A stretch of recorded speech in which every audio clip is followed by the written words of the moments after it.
do for this video was one that I get asked about a lot. I was asked about it in the recent video I did with Wired on their channel for doing kind of coffee support. And that is it true that there is less caffeine in darker roasted coffee? This question gets asked a lot. The reason people ask it is the fact that caffeine sublimates, which means it goes from being a solid to a gas, at temperatures achieved in the upper ends of kind of roasting temperatures.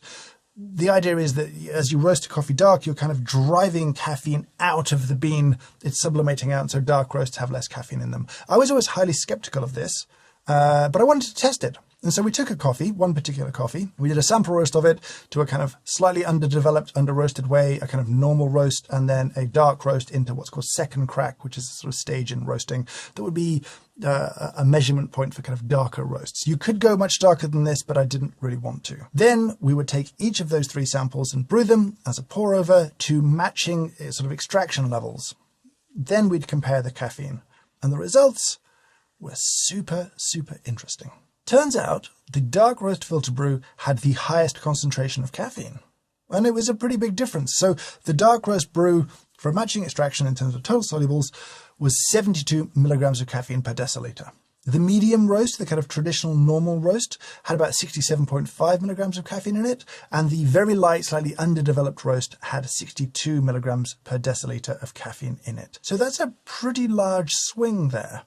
Now, I think there's two reasons for this. Firstly, the longer you roast coffee, the less dense it gets, right? Like that 10 kilos of coffee you might load into a commercial roaster, what you're getting out at the end of it is going down the longer you roast. So a light roast, you might end up with only 8.5 kilos. With a really dark roast, you may only end up with, say, 8 kilos of coffee.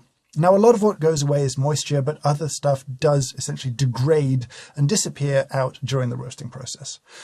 This means that to make up, say, 10 grams of coffee, you would need more dark roasted coffee beans. But this doesn't explain everything.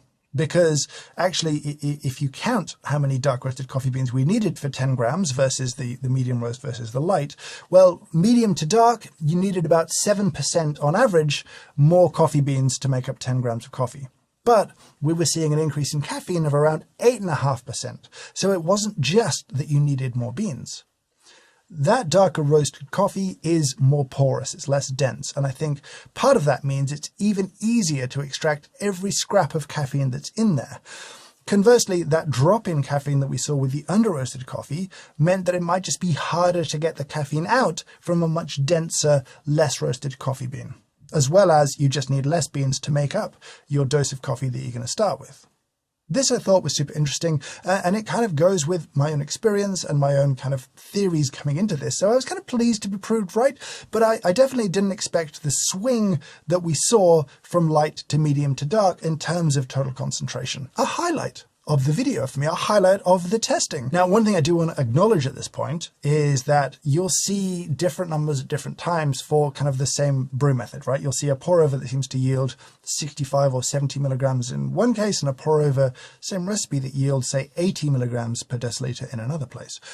Different coffees do have different caffeine levels in them, and that definitely showed up in our testing. What we would definitely do when we were testing something was use the same coffee for, say, espresso and filter, or the same coffee for all of the tests to try and isolate that variable. But coffee itself is a variable.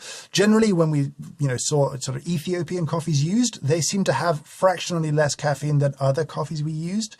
We didn't see a massive variance amongst kind of high quality, high grown specialty coffees, but we did see some variance. And the amount of testing we would need to do to kind of give you guidance there is enormous. It's on the list, but it's enormous. Generally speaking, I think we know that caffeine is the plant's response to insects, and that the higher you grow coffee, the less caffeine the plant tends to produce. I think that's a good, very broad rule of thumb that will absolutely have exceptions to it, but it's a good place to kind of start. But yeah, know that some of the variance you'll see in those final numbers is down to the fact that the coffee used was different, because we wanted to test lots of coffee, lots of grinders, lots of brewers, all of that kind of stuff to get to useful, actionable insights about how you're going to brew and drink and enjoy coffee day to day. Now, I know there's other tests you'd probably like me to do, and I want to hear about them. down in the comments below. What should I have tested? What's left out there that you really want to know? I'd love to hear your thoughts and your ideas.